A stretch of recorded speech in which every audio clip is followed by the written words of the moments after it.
પાણીના પૈસા પાણીમાં। નમસ્કાર બાળ મિત્રો, કેમ છો? મજામાં છો ને? બાળ મિત્રો, આજે આપણે એક દૂધ વેચનાર ગોવાળની વાર્તા જોવાના છે। એ વાર્તાનું શીર્ષક છે પાણીના પૈસા પાણીમાં।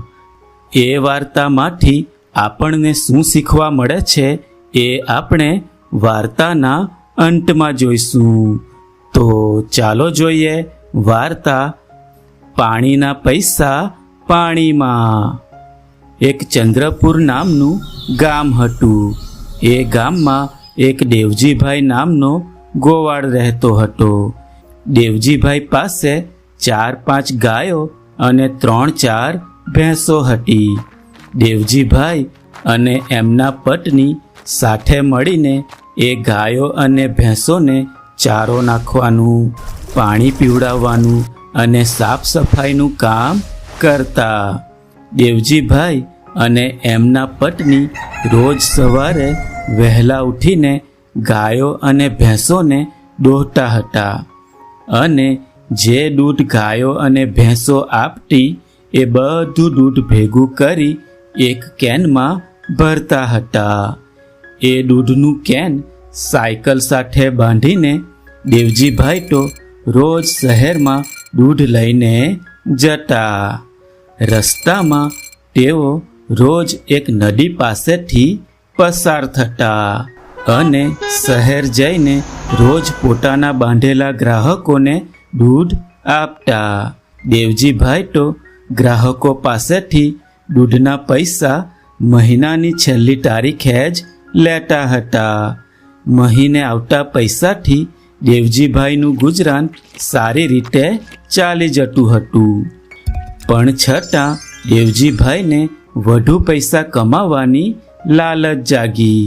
તેથી દેવજીભાઈ તો રોજ સવારે દૂધ લઈને શહેર જવા નીકળે ત્યારે રસ્તામાં આવતી નદીમાંથી દૂધમાં થોડું પાણી ઉમેરી લેતો, જેથી દૂધના કદમાં વધારો થઈ જતો, જેના કારણે એના પૈસા વધારે મળે અને પછી એ તો શહેરમાં જઈને ગ્રાહકોને વેચતો।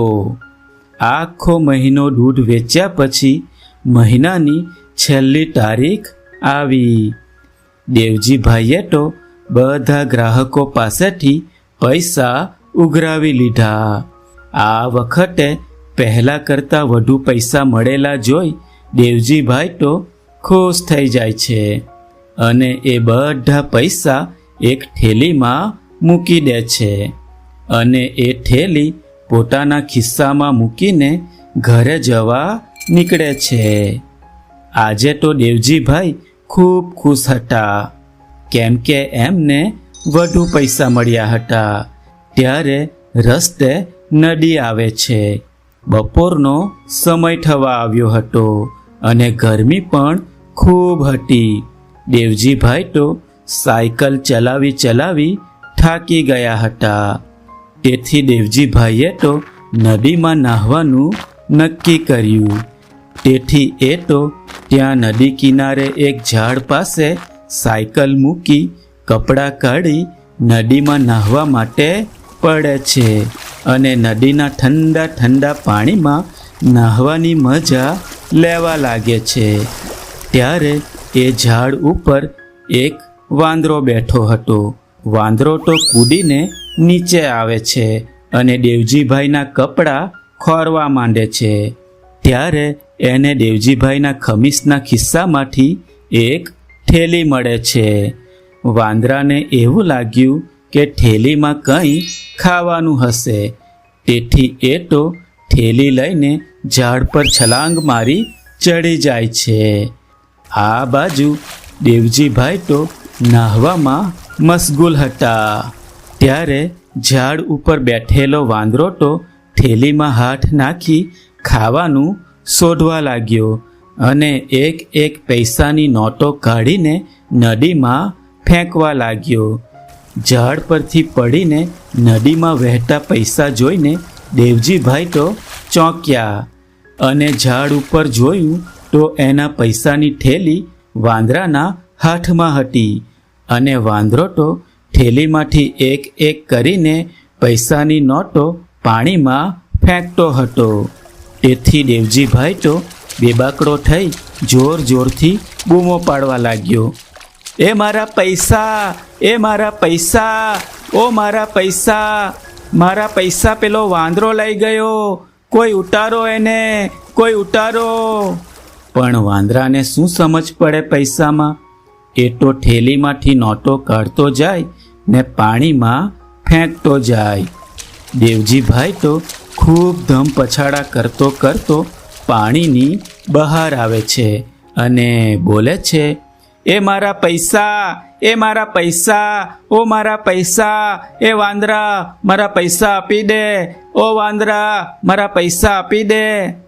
છેવટે વાંદરો પૈસાવાળી થેલી નીચે ફેંકે છે અને દેવજીભાઈ એ થેલી ઝીલી લે છે અને ફટાફટ થેલીમાંથી વધેલા પૈસા કાઢીને ગણવા માંડે છે. તો દેવજીભાઈને ધ્યાનમાં આવે છે કે થેલીમાં એટલા જ પૈસા બચ્યા હતા જેટલાનું એ ચોખ્ખું દૂધ વેચવા માટે લઈ જતો. પણ દૂધમાં પાણી ઉમેરીને જે ગ્રાહકો પાસેથી વધારેના પૈસા મેળવ્યા હતા એટલા બધા પૈસા પાણીમાં વહી ગયા હતા. તેથી દેવજીભાઈ તો નિરાશ થઈને બેઠા હતા. ત્યારે એક વૃદ્ધ દાદા ત્યાંથી પસાર થયા. તેમણે દેવજીભાઈને નિરાશ થઈને બેઠેલા જોઈને પૂછ્યું કે, શું થયું બેટા, કેમ દુખી છે? તો દેવજીભાઈ કહે, શું કહું કાકા, આ ઝાડ પર બેઠેલા વાંદરાએ મારી પૈસાની પોટલી લઈને તેમાંથી થોડા પૈસા કાઢીને નદીમાં ફેંકી દીધા. તો વૃદ્ધ દાદા કહે, બેટા, નક્કી એ પૈસા તે ક્યાંકથી મફતમાં મેળવ્યા હશે, તો જ એ પાણીમાં વહી ગયા. ત્યારે દેવજીભાઈને એની ભૂલ સમજાય છે અને કહે છે, હા કાકા, મેં દૂધમાં પાણી ઉમેરીને જે વધારેના પૈસા કમાવ્યા હતા એટલા બધા પૈસા પાણીમાં વહી ગયા. ત્યારે વૃદ્ધ દાદા કહે, બેટા, ફરી આવી ભૂલ ના કરતો, કારણ કે ઈશ્વર આ બધું જોતો રહેલો છે. તો દેવજીભાઈ કહે, હા કાકા, તમારી વાત સાચી છે, હું ફરી પાછી આવી ભૂલ ક્યારેય ના કરું. તો બાળ મિત્રો, મજા આવીને આ વાર્તા જોવામાં. બાળ મિત્રો, આ વાર્તા દ્વારા આપણને શીખવા મળે છે કે મફતનું ક્યારેય લેવું જોઈએ નહીં. મફતમાં મળેલું ક્યારેય ટકતું નથી.